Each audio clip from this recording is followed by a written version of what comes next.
Fresno would chip in $200,000 for a legal defense fund for unauthorized immigrants under an amendment proposed in the city budget.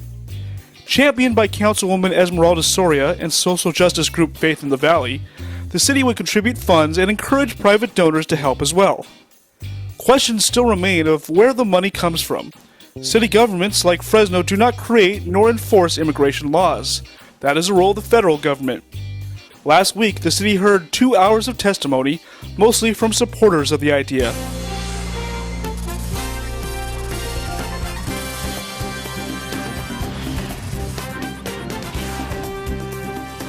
Well, the air quality not very good on this Thursday, and more humid weather. Well, that brought us more hot weather. 104 in parts of Fresno, even at 103 in Visalia today. But a cold front is on the way. We just have to get this high ridge of pressure off the California coast and moving into Central California out of the way. David Taub here with Tate Hill. He is thinking about running for City Council, District 3, the seat currently held by Oliver Baines. Tate, thanks for joining us here on GvWire. Big issue coming up in the budget we talked about this week. Where do you stand on proposing a legal defense fund for unauthorized immigrants who are living in Fresno? Well, I think we need to explore what are the best ways for us to utilize the resources within our community. Do individuals need support and looking at immigration issues? Yes, they do. But I think there are a number of community partners that are available within our community that we can connect them to the resources that will help them be able to find a way to be able to support them become legal citizens. So would you support spending city public money on helping somebody who's going through a deportation hearing? No, it's a big challenge. So will we have enough resources to support everyone that needs that assistance? I think the city leadership should really explore ways that we can find community resources through foundations, legal organizations to provide the necessary resources. Whether we're spending, $1 million, $2 million, there's a lot of need in that particular area.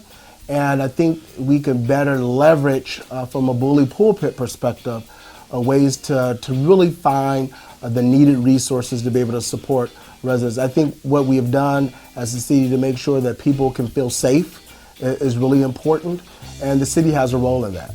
In that same vein, I know it's a broad definition, there's no exact finite definition, but should Fresno declare itself a sanctuary city, and what would that mean to you? Yeah.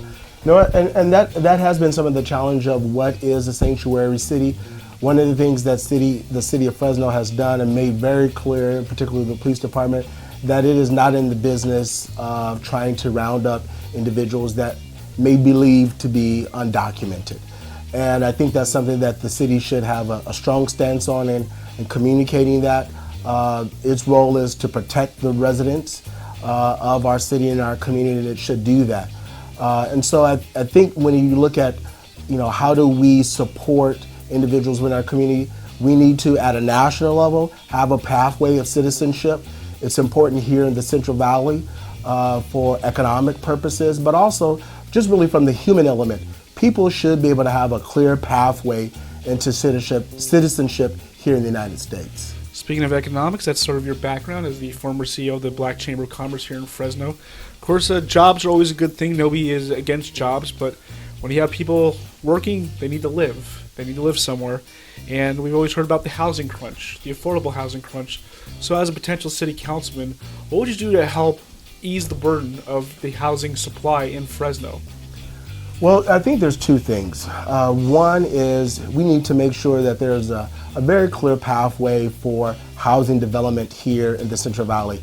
It's needed at all levels. Affordable housing in our urban and central area of Fresno is extremely needed. We need to make sure that we go forward with the general plan and some of the specific plans that are moving forward in some of our neighborhoods so that there's really a clear pathway for housing. And then looking at, again, how do we partner with community foundations, banking, financial institutions to provide financial education, homeowner down payment assistance and financial education, so people are prepared to be able to take advantage of those housing opportunities. Our housing prices have risen dramatically in the last 5 years and making some challenges for individuals to buy a home. And so I think there's a way the city could use CDBG or home dollars to be able to support down payment assistance. We've done it in the past.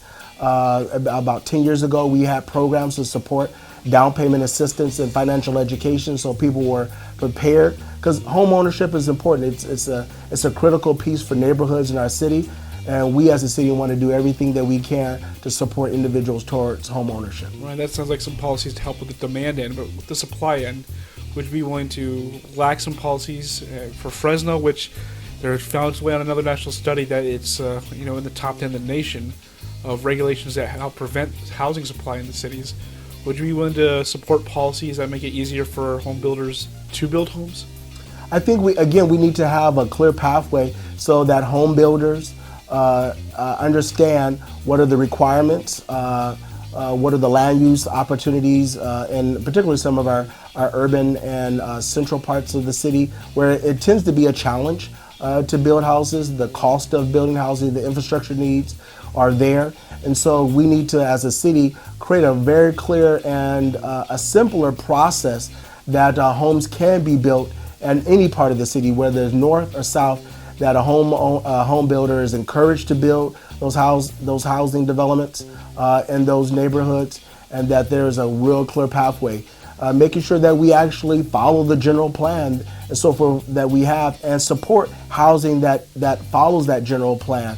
If there are barriers, we've tried to do a couple of different ways of addressing some of those barriers, but particularly for some of our neighborhoods that have been challenged, how do we fast track housing development in those areas so it incentivizes people to build and create homes?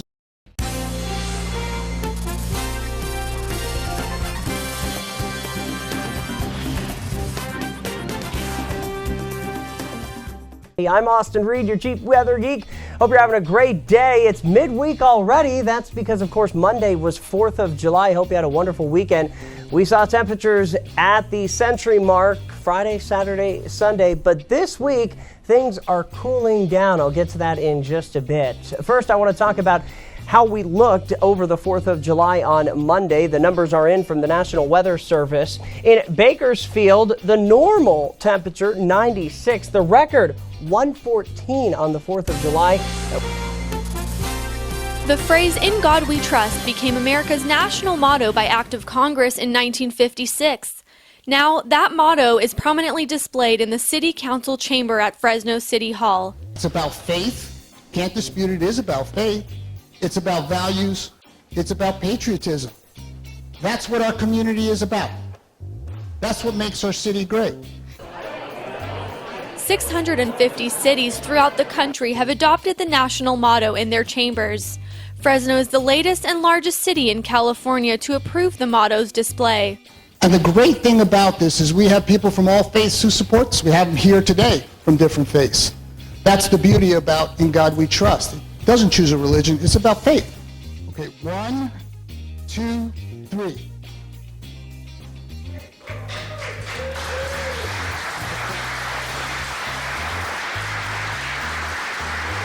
I hope that the words there behind me will inspire me to really trust in God. Veronique Wers, GvWire. The allegations are explosive. Fresno State engaged in racism to cancel a search for a professorship named after a well-known Palestinian advocate, the late Edward Said, and Jewish groups, both within Fresno State and from outside the community, lobbied for such cancellation. Those are the accusations of Dr. Vida Samayan, a former professor and academic leader at Fresno State. She helped organize the Said professorship before semi-retiring. She resigned in protest, calling Fresno State's decision to cancel racist and based on pressure from Israel advocacy groups and complaints from other faculty.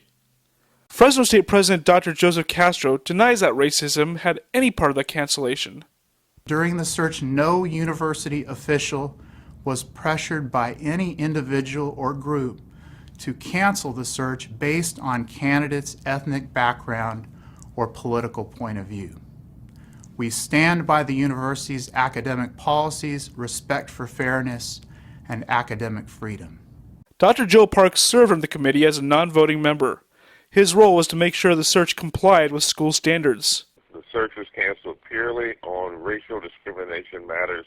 There were complaints, direct complaints to certain members or members of the committee as to why the 4 final applicants were all of Middle Eastern origin or heritage. Yet the university said Parks never filed a complaint of any wrongdoing. It is unfortunate that these unfounded allegations have drawn so much attention.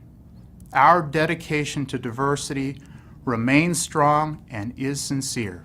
GvWire has been unable to substantiate Samayan's claims of outside Jewish or pro-Israel pressure groups.